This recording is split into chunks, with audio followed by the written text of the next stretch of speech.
안녕하세요. 오늘의 데일리 뉴스레터에 오신 것을 환영합니다.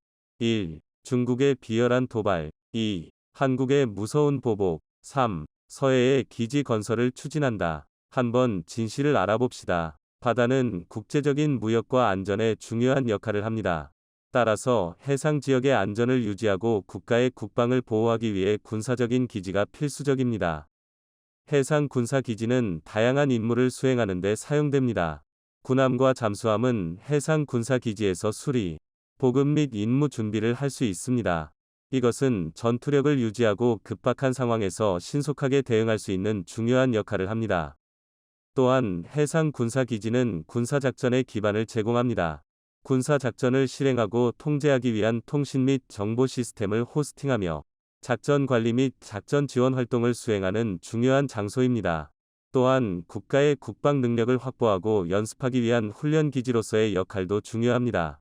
해상 군사 기지에서는 군인들이 다양한 임무와 상황에 대비하며 훈련할 수 있습니다.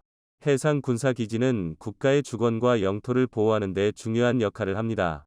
이러한 기지들은 국가의 해상 경계를 감시하고 침입자로부터 방어하기 위한 핵심적인 부분입니다. 모든 이러한 이유로 해상 군사 기지는 국가의 안전과 국방에 있어서 중요한 구성 요소입니다. 중국의 군사 도발이 심상치 않은 가운데 서해에서도 중국의 실탄 사격이 진행되는 등 한국에게도 아문이 들이우고 있습니다. 이런 가운데 한국은 중국 정부가 깜짝 놀랄 만한 대비책을 마련했다고 하는데요. 한국을 만만하게 보고 계속 도발하는 중국의 입을 막을 만한 수단이라고 합니다. 펠로시 하원의장의 대만 방문이 초래한 위험. 중국은 물론이고 동아시아 전체를 긴장시키는 결과를 초래했는데요. 당사자인 대만은 중국의 군사훈련에 시달리고 있으며 일본 역시 대만 근처에 함정을 보내 중국의 공격에 대비하고 있습니다. 중국은 하나의 중국 원칙을 훼손하려는 움직임 모두를 적으로 가정하고 무차별 공격을 가하고 있습니다. 대만과 미국을 향해서는 불에 타 죽을 것이라는 날선 발언을 아끼지 않고 있죠. 중국은 대만을 육방향으로 포위한 뒤 포격 훈련을 시행하는 한편 심지어 중국 함대까지 대만 해협 근처로 보내 시위를 했죠. 대만에서도 이에 대응하는 등 일촉즉발의 상황이 펼쳐졌습니다. 8월 10일에는 두 진영 소속 함대 20척이 대만 해협 중간선에서 대치하기도 했죠. 그 와중에 한국 역시 불똥을 입게 되었습니다. 중국이 대만 해협만이 아니라 서해상에서도 실사격 훈련을 하며 대한민국 안보를 위협했기 때문입니다. 중국이 대만 해협만이 아니라 서해상에서도 중국 해사국은 6일부터 15일에 이르기까지 한국 서해 남부 해역에서 실탄 사격 훈련을 한다고 밝히며 대대적인 군사훈련 예고를 했습니다. 중국 장쑤성, 레닌강 앞바다 등 이 지역의 통제를 금지하고 실제 사격이 진행되는 등 서해 바다가 긴장 상태에 휩싸였습니다. 중국은 어디까지나 자국 연안에서 시행되는 훈련이기에 다른 국가에게 피해가 가지 않는다고 말했지만 이 말을 믿을 사람은 아무도 없었죠. 특히나 펠로시 의장이 방문한 국가들을 대상으로 중국이 무차별 사격훈련과 군사훈련을 진행하는 것은 어디까지나 화풀이라고 밖에 생각이 되지 않는 가운데 서해상에서 본격적인 군사훈련을 나선 것은 한국에 대한 명백한 도발이라고 볼 수 있습니다. 미국에서도 이 문제를 가벼이 보질 않았죠. 브루스 베넷 미 랜드연구소 선임연구원은 이번 실사훈련의 의도는 중국이 미국과 한국 양쪽을 향해 위협하려는 의도가 다분하다고 분석하며 한국 내 기지를 효과적으로 타격하기 위해 실행하는 훈련이라고 봤습니다. 레닌강 앞바다는 중국 해군 부대가 출격하기에 적합한 위치로 만약 중국과 한국이 전투에 나설 경우 대규모 부대가 출격할 만한 장소입니다. 다시 말해 실제 전투를 상정하고 군사훈련을 하고 있는 것이나 다름없죠. 미 안젤로 주립대 브루스 벡톨 교수도 기고문을 통해 미국과 한국 정부의 움직임에 대해 자신들이 유리하지 않다고 판단, 최대한 국제법에 저촉되지 않는 범위 내에서 위협을 가하고 있는 것이라는 결론을 내리며 중국의 행동을 비난했습니다. 특히나 중국의 행동이 더욱 한국을 무시한 행동이라는 것은 현지 시간으로 8월 9일에 열린 칭다오 회담과 겹쳐 서해상에 군사훈련을 했다는 점인데요. 박진 외교부 장관과 왕이 중국 외교부장이 칭다오에서 회담을 가진 것은 중국 코로나 봉쇄 정책을 존중해 한국이 특별히 중국을 배려한 것입니다. 그런데 이런 행위를 보란 듯이 중국은 무시한 것이죠. 레닌강 앞바다에서 실탄 사격을 한 장소는 회담 장소인 칭다오와 차량으로 3시간 거리밖에 되지 않는 장소. 실사격 훈련하는 장소에서 한국 외교부 장관이 왕이 외교부장과 회담을 하는 모양새가 된 것입니다. 그런데 중국에서 훈련을 하는 지역이 레닌강만이 아닌 것으로 밝혀진 것입니다. 중국 산둥반도와 랴오둥반도 북쪽 바다인 보하이의 지역 다레낭 인근 바다에서도 실사격 훈련이 시행된 것이 드러난 것입니다. 중국 동부 항구 중 거점 지대라고 할 수 있는 다레낭에서도 비슷한 사격 훈련이 시행되면서 사태는 걷잡을 수 없어졌습니다. 자칫 잘못하다가 대만이 겪은 일을 대한민국도 겪을 수 있다는 인식이 대한민국 시민들 사이에 퍼졌죠. 이미 작년부터 중국이 몰래 서해 바다를 중심으로 작전을 펼치는 것은 물론 한국의 허락 없이 서해 바다 지역을 돌아다니는 모습들이 관찰되었습니다. 중국 인민해방군 해군의 경비함이 서해를 움직이다 동경 124도를 넘어 동쪽으로 들어온 일이 대표적이죠. 작년 1월에 벌어졌던 일로 1년밖에 지나지 않은 일이었습니다. 동경 124도는 자신들의 해상작전구역 AO 경계선이라며 일방적으로 그어놓은 선으로 한국과 어떤 합의도 없는 구역. 더 과감하게 백령도에서 40km 떨어진 해역까지 경비함이 진출했죠. 서해 북방한계선을 지키던 전투함 한 척을 급하게 파견. 중국 경비함 감시에 나서자 중국 경비함은 잠시 멈추더니 이내 한국 전투함을 보고는 도망쳤습니다. 백령도 40km 지역은 공식적으로 공해 지역이기 때문에 중국, 한국 모두 이동할 수 있는 공간이지만 사전에 이 지역에 들어올 때는 상대 국가의 허가와 양해를 구한 뒤에 들어와야 하는 것이 기본적인 매너입니다. 그러나 중국은 단 한 번도 이런 매너를 지킨 적이 없었죠. 백령도 앞까지 진출했음에도 불구하고 뻔뻔하게 자신들은 어떠한 잘못이 없다고 우기는 것도 한두 번이 아니었습니다. 중국 해군의 위안급 잠수함 3,600톤 이동경 124도 사이 해역에서 물 밖으로 나와 항해하는 장면도 한국 해군에 의해 포착될 정도로 과감한 것을 넘어서 뻔뻔한 태도를 여러 번 보였습니다. 심지어 한중 잠정조치 지역에 한국 정부 몰래 석유 시추물을 설치하다가 발각되는 사례까지 발견되면서 국민들의 공분을 샀죠. 국가안전보장회의를 통해 중국의 설치물을 강력하게 항의. 중국 정부가 구조물을 치우는 것으로 일단락을 맺었지만 발견하지 못했다면 중국 정부는 그대로 시추물 건설을 강행했을 것입니다. 이런 가운데 실탄 사격까지 감행한 것은 지나친 행동이었죠. 자국 연안에서 발사한 것이라고 하지만 명백한 적의를 드러낸 행위. 이에 대해 최근 정부가 놀라운 소식을 공개하면서 중국의 행위를 사전에 차단하기 위한 프로젝트의 진행 상황을 살짝 공개한 것입니다. 서해의 독도라 불리는 경렬비열도를 군사기지로 바꾸고 여기에 해군을 배치해 앞으로 중국의 도발이 있을 때마다 해군을 출격, 중국에게 확실한 실력 행사를 하겠다고 정부가 정보를 살짝 흘린 것이죠. 이는 최근 경렬비열도가 국가관리 연안항이 되면서 알려졌는데요. 충남도가 연구 용역을 추진한 이후 6년 만에 연안항으로 지정된 것입니다. 무인도라 낚시하는 사람들 외에 자주 찾지 않는 이곳의 영해 관리와 선박 피항을 주목적으로 사용할 수 있게 된 것이죠. 항만이 조성되면 해안경찰 경비함정과 국가어업지도선 등 주요 함선이 이곳에서 정박해 임무를 수행할 수 있어 재빠르게 중국 함선 퇴치 작업에 들어갈 수 있는데요. 이 연안항 지정과 관련해 정부에서 연안항 외에도 아예 해군 군사기지를 지어 전략적으로 서해를 관리하기 위한 공간을 조성할 것이라는 계획이 언론을 통해 외부에 알려진 것입니다. 경렬비열도에 군사기지가 세워지고 향후 한국형 경항모가 만들어지고 이곳에 경항모를 배치한다면 중국에게 상당한 위협을 끼칠 수 있다는 점에서 위협적인 장소인데요. 인공섬 확장 계획까지 더해 경렬비열도는 서해를 지키는 수호기지 위 책무를 다할 수 있는 장소로 바뀐다고 하죠. 중국도 서해에 위치한 경렬비열도의 가치를 이미 알고 있는데요. 과거 조선족을 앞세워 20억 원의 경렬비열도를 중국도 지정학적 가치를 눈치채고 손에 넣으려 했던 곳입니다. 중국 입장에서도 이 지역은 반드시 중국의 영향력 아래에 있어야 하는 곳, 그러나 이를 눈치챈 한국에서 이 지역 개발에 나선 것입니다. 올해 연안항을 지정해 항만 기초시설과 물자들을 도입하고 향후 개발할 군사기지 물품까지 주입, 이후 이 지역에 매립물을 설치한 뒤 군사기지로 활용해 중국을 압박할 수단으로 만든다는 것이 정부의 청사진입니다. 문재인 정부 시기 때부터 초안이 작성, 이를 수립하기 위해 정부에서 별도 프로젝트를 꾸리고 있는 것으로 알려졌는데요. 한국형 경항모 사업과 더불어 한국은 조용히 수면 아래에서 중국을 압박하기 위한 카드를 확보하고 있습니다.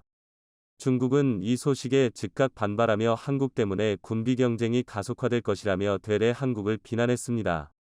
게다가 한국에 대해 중국은 망언을 뱉으며 국민들의 공분을 샀죠. 왕원빈 중국 외교부 대변인은 사드에 대한 중국 정부 입장을 묻는 한국 기자에게 3분의 1을 얘기한 것이 문제였습니다.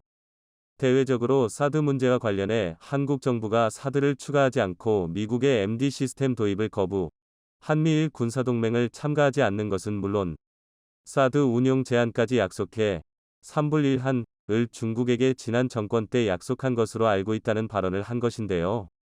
지금 정권에서도 그 약속은 유효하다고 말하며 이를 지키지 않을 경우 중국에서도 가만히 있지 않을 것이라 선언한 것이 화근이었죠.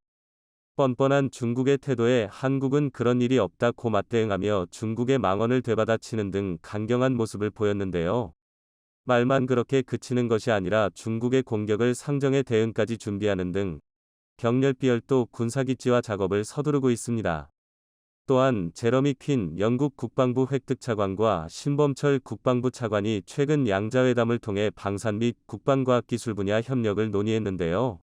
이 자리에서 한국은 경항모 사업과 관련해 협력은 물론이고 서해에 생길 군사기지에 대한 이야기도 논의를 했다고 합니다. 중국의 오만을 꺾을 준비를 착착 진행 중에 있는 것이죠. 경항모까지 결합된 서해의 강력한 군사기지를 준비 중인 대한민국. 최근 북한의 군사 도발이 끊이지 않고 이어지고 있습니다. 이에 온 국민의 국가 안보에 대한 걱정이 커지고 있는데요. 우리 군이 북한의 위협에 대응해 현무5 미사일을 공개하는 방안을 정식으로 검토 중이라는 소식이 전해지며 화제가 됐습니다. 그간 현무5 미사일은 괴물 미사일이라고만 알려진 채 베일에 쌓여 있었는데요. 앞서 국군의 날 기념식에서 8초가량의 현무5 비행 영상이 공개되며 많은 이들의 관심이 쏠리기도 했습니다. 최근 공개된 소식에 따르면 현무5 미사일은 탄두 중량만 8에서 9톤에 무려 핵탄두 70T에 달하는 강력한 위력을 갖출 수 있으며 최대 사거리가 3000km 이상일 것이라고 합니다. 사거리만 놓고 보면 어떤 탄두를 탑재하든 북한 전역을 완전히 귀버할 수 있을 정도인데요. 한국이 유사시를 대비해 암묵적으로 현무로 주변국들을 조준하고 있다는 소식에 북한은 물론 중국, 일본 등 주변국들이 잔뜩 긴장하고 있다고 합니다. 이에 중국은 현무5 관련 기사를 대서특필하며 소개하기도 했는데요. 특히나 한국이 현재 이러한 현무 미사일을 알려진 것으로만 최소 6,000발 이상 보유하고 있는 걸로 전해지며 전 세계가 놀라움을 금치 못했다고 하죠. 북한이 9월 19일 남북군사합의를 노골적으로 위반하며 전방위적이고 위험 수위를 넘는 무차별적인 도발을 이어가고 있습니다. 이에 국민들의 불안감은 나날이 높아져만 가고 있는데요. 군 당국은 연이은 북한의 군사 위협에 대응해 현무5 고위력 탄도미사일을 정식으로 공개하는 방안을 검토하고 있다고 합니다. 현무5 미사일은 단 한 발로 북한 지휘부를 괴멸시킬 수 있는 것으로 알려지며 일명 괴물 미사일로 불리고 있을 뿐 그간 현무5의 실체가 구체적으로 공개된 적은 없는데요. 2021년 한미 미사일 지침의 완전 해제 이후 대량 응징 보복용으로 개발이 급속히 진전된 현무5는 시연 발사가 성공했다는 얘기만 나왔을 뿐 정확한 실체가 드러나지 않은 대표적인 비닝 무기였습니다. 우리 군이 그간 베일에 쌓여있던 현무5 미사일의 공개를 검토한다는 것은 전술핵 위협으로 도발 수위를 높여가는 북한에 제대로 판단하라는 강력한 경고를 주려는 의도로 볼 수 있겠습니다. 전술핵으로 한국을 공격하면 북한 지휘부도 그에 상응하는 보복을 당할 수밖에 없다는 점을 확실하게 각인시키겠다는 것이죠. 앞서 국군의 날 기념식에서는 8초가량의 현무5 비행 영상이 공개되며 큰 화제가 되기도 했는데요. 군 관계자에 따르면 현무5가 음속의 10배 이상으로 비행 후 표적을 타격할 경우 그 파괴력은 소형 전술핵과 맞먹는다고 합니다. 현무5는 재래식 무기이지만 핵무기급 위력을 가지고 있는 것으로 유명합니다. 핵무기가 아니기에 국제사회의 제재를 받지 않으면서 그 위력은 엄청나기에 전략적으로 사용하기 용이한 무기체계이죠. 현무5는 북한의 탄도미사일보다 더 정확하며 마하 10 이상의 속도로 날아 지하 100m보다 더 깊은 갱도의 지휘 전략 표적을 파괴할 수 있을 정도로 관통력이 뛰어난데요. 현무5는 도발 원점에 대한 쪽집게 초토화가 가능하기에 북한의 지휘부와 핵미사일 시설 등 도발 원점이 아무리 지하 깊숙이 견고하게 자리잡고 있다고 하더라도 현무5 한 발이면 초토화할 수 있어 우리 군의 보복 능력을 제대로 보여줄 수 있습니다. 우리 군은 북한의 핵 능력이 레드라인, 금지선에 근접한 만큼 현무5의 전력화를 앞당기는 방안도 추진 중인 것으로 전해졌습니다. 한 정부 관계자는 그간 알려졌던 수년 내보다 더 빠른 시기에 충분한 수량을 확보 배치하는 방안이 추진될 것으로 안다고 전하며 개발 완료 시점이 얼마 남지 않았음을 시사했습니다. 대한민국의 미사일 기술은 세계에서도 손가락 안에 꼽을 정도로 최고 수준을 자랑합니다. 지난 30년 동안 무려 700조 원에 달하는 어마어마한 국방비를 쏟아부어가며 만들어낸 대한민국 괴물 군대의 가장 살벌한 무기가 바로 현무 미사일인데요.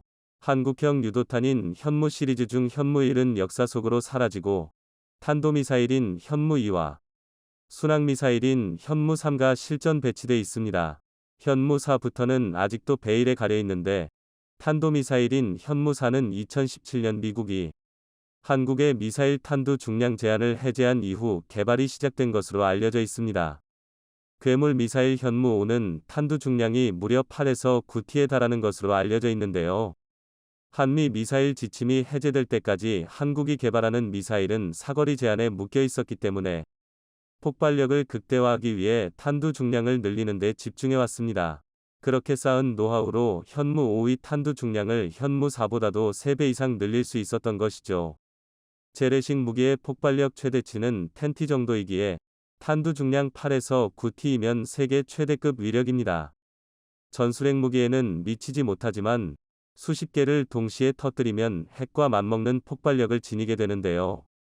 핵폭탄으로는 지하 50m 정도밖에 뚫을 수 없지만 현무5로는 지하 100m보다 더 깊은 갱도 속의 표적도 파괴할 수 있기에 오히려 관통력 면에서는 재래식 무기가 더 우수합니다. 한편 우리나라가 발사했던 나로호의 출력이 70T 물결표 100T이기 때문에 현무5가 그 이상의 출력을 가진 미사일이 될 수도 있다는 이야기가 나오고 있습니다.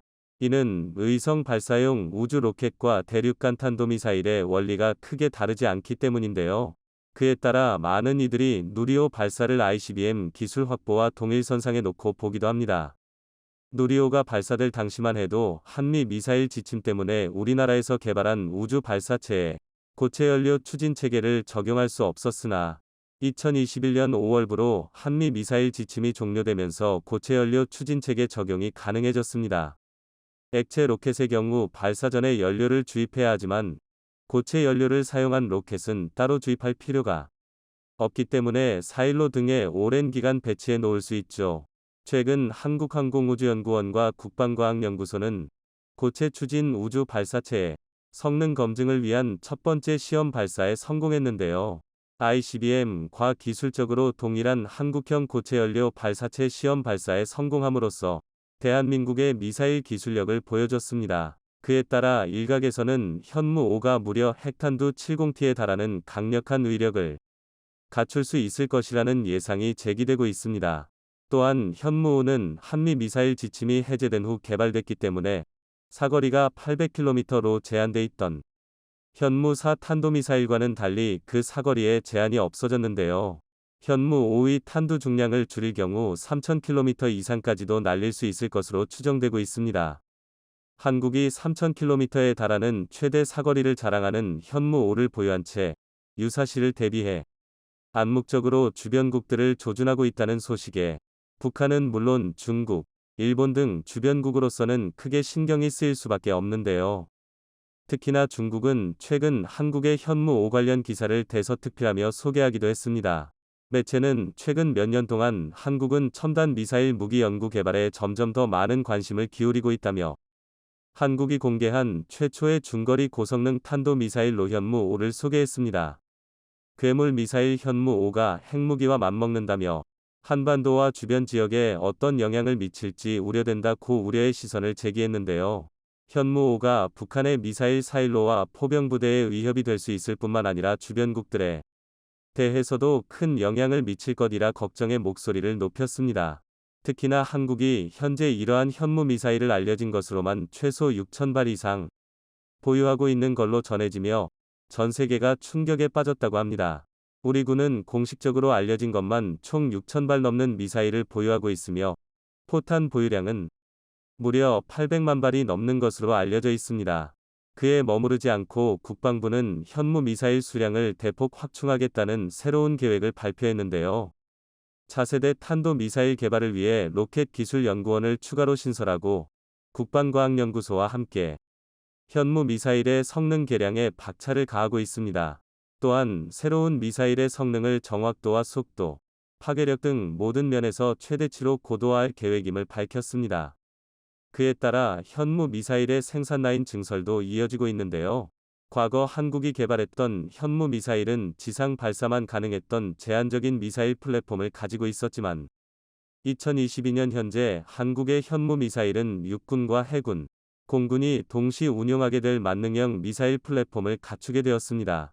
이와 관련해 최근 현무 미사일에 관한 3종의 성능 개량화 과정이 새롭게 알려지며 많은 이들의 기대가 커졌는데요. 잠수함 발사형 SLBM 현무4 미사일과 이지스 구축함형 현무4 미사일은 지상 발사형에 이어서 두 번째로 개발 완료 단계에 접어들었다는 것이 공식적으로 확인됐습니다.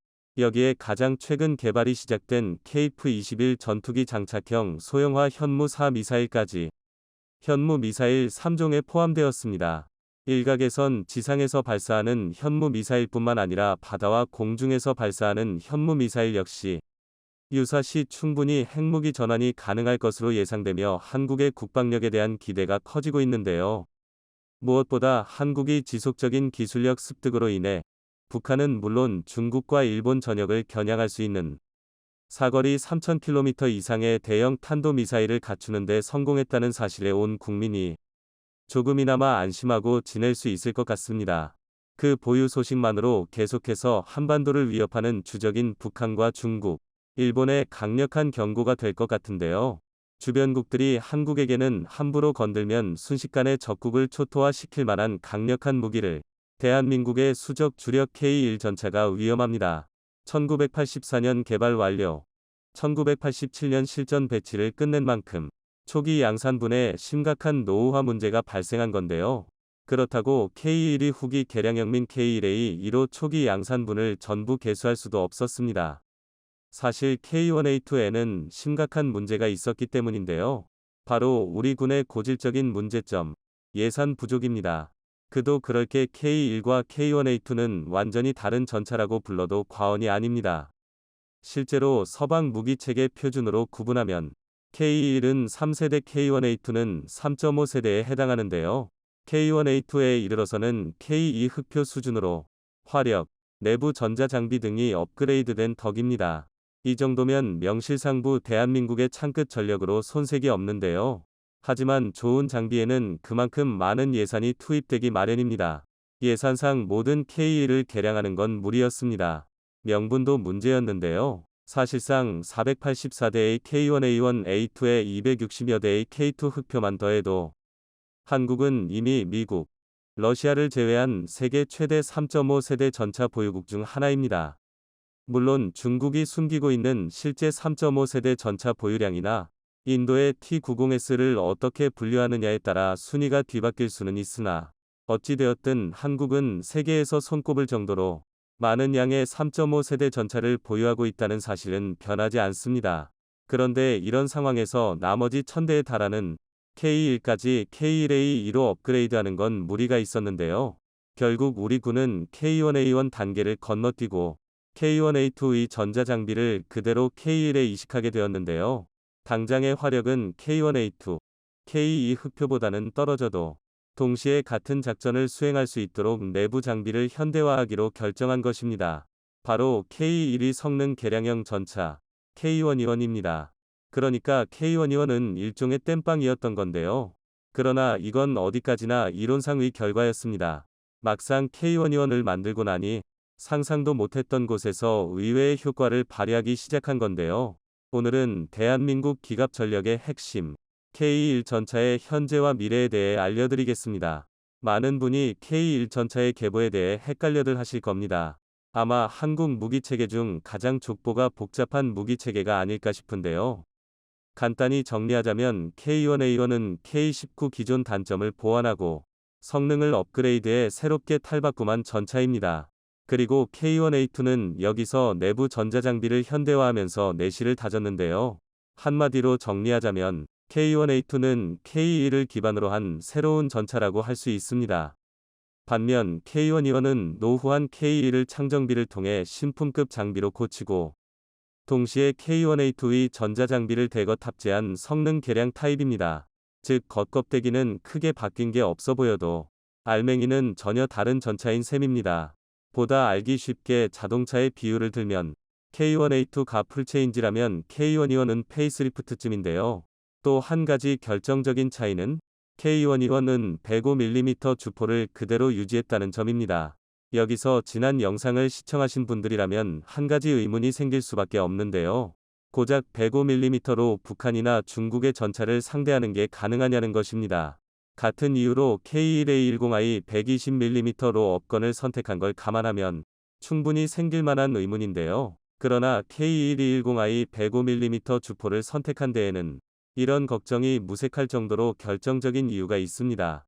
바로 더 이상 관통력이 부족하지 않다는 것입니다. 한국의 포탄 기술력이 발전하면서 105mm 주포로도 충분한 관통력을 보유할 수 있게 되었기 때문입니다. 일례로 현재 우리 군이 보유한 105mm 주력 포탄 중 K274 날탄의 경우 무려 470mm의 전차 장갑까지 관통할 수 있는데요. 심지어 개량형인 K274NA에 이르러서는 545mm까지 늘어났습니다. 게다가 여기서 끝이 아닙니다. 지난 DX 코리아 2022에서는 우리 군에서 기존 대비 관통력이 15% 이상 향상된 신형 105mm 날탄을 명구 중이라는 사실이 공개되었는데요. 그렇다면 105mm 주포로 620mm 장갑까지 관통하는 것도 무리가 아닙니다. 이는 현존하는 대부분의 주력 전차와 비교해도 꿀리지 않는 화력입니다. 복잡하게까지 느껴지는 개량과 꾸준한 관련 장비 개선을 통해 구식 장비도 현대 장비 못지않게 개량해낸 건데요. 단적으로 한국의 K1과 사정이 굉장히 흡사한 일본의 90식 전차만 봐도 이를 알 수 있습니다. 90식은 이름만 봐도 알 수 있듯이 1990년에 실전 배치가 시작되었지만 지난 30년이 넘도록 단 한 번의 제대로 된 개량도 없었습니다. 가장 표면적인 지표인 화력 면에서 보면 이게 얼마나 큰 문제인지 알 수 있는데요. 90식은 JM33 날탄을 사용하고 있습니다. 그런데 문제는 이 날탄이 독일제 DM33A1을 그대로 라이선스 생산한 포탄이라는 것입니다. 심지어 이뿐만 아니라 JM21A1 대전차고 폭탄 또한 DM21A1을 그대로 라이선스 생산 중인데요. 그렇다 보니 120mm 44 구경장 주포를 탑재하고 있음에도 90식 전차는 기껏해야 470에서 520mm가 관통 한계점입니다. 최초 개발 단계에서는 K1보다 우수한 화력을 갖추고 있었음에도 새로운 포탄 개발도 전차 개량도 없이 제자리 걸음을 하는 동안 몇 세대나 뒤처져 버린 건데요. 게다가 90식은 일본 육상자위대의 주력 전차로 총 617대 중 절반이 넘는 341대를 차지하고 있습니다. 이 정도는 되어야 주력 전차 노후화 문제로 욕을 먹어도 할 말이 없을 텐데요. 반면 한국은 2014년부터 진행된 K1E1 개량 사업을 2026년에 마무리 짓는 것으로 계획하고 있습니다. 직관적으로 말하면 이제 3년 뒤면 1000대의 K1이 전부 K1E1으로의 개량을 완료한다는 건데요. 우리 군에서만 도합 1800여 대에 달하는 3.5세대 전차를 보유하게 되는 것입니다. 그런데 심지어 여기서 끝이 아닙니다. K1E1 개량 사업이 2026년에 마무리되어감에 따라 또 한 번 창정비 주기가 도래하게 되는데요. 그리고 우리 군에서는 이를 기점으로 K1E2와 K1A3의 개량을 준비하고 있습니다. 먼저 2024년부터 초기 K1E1 시작으로 K1E2 개량이 시작될 예정입니다. K1E2의 가장 큰 변화는 생존성이라고 할 수 있는데요. K1E2에서는 RWS 원격 무장 운용 체계와 함께 항상 약점으로 지목되었던 NBC 양압 장치가 적용될 예정입니다. 또한 시인성을 크게 개선한 신형 포수조준경과 APU가 장착될 예정인데요. APU는 보조 동력 장치로 APU가 장착될 경우 양압 장치를 사용하거나 포격을 가하기 위해 계속 시동을 켜둘 필요가 없어 전차 매복과 같은 작전 임무에 굉장히 유리합니다. 특히 K1 특유의 작은 차체의 105mm의 주포는 시가전에서 상당한 효과를 발휘할 것입니다. 갈수록 보병의 역할과 시가전의 중요성이 대두되는 현대전인 만큼 이는 상당히 중요한 전력 강화인데요. 이와 반대로 K1A3N은 K1E2에 적용될 개량 사항과 함께 3세대 복합 장갑으로 방어력을 더욱 끌어올리고 360도 외부 감시 체계가 추가될 예정입니다. 시가전은 K1E2에 담당하게 하고 K1A3는 K2와 함께 본격적인 전차전을 준비하는 모양새인데요. 이쯤 되면 중국의 최신형 3.5세대 전차인 99A10이나 일본의 10식 전차와 비교해도 대등하거나 그 이상의 성능일 것으로 추측됩니다. 이제 왜 K1계열 전차에 대한 말도 안 되는 비방이 들려오는지 알 것 같은데요. 아직도 일각에서는 대한민국의 지상 전력이 세계 최강의 반열에 올랐다는 걸 인정하지 못하고 있습니다. 전차와 자주포에 있어서만큼은 대한민국이 미국과 어깨를 나란히 한다고 말해도 절대 과장이 아닌데요. 하지만 이 자리에서 안주해서는 안 될 것입니다. 우리의 기술력이 뛰어난 것은 맞지만 결코 불가능한 수준은 아닌데요. 대한민국이 현실에 안주하지 않고 끊임없이 더 먼 미래로 나아가길 바랍니다.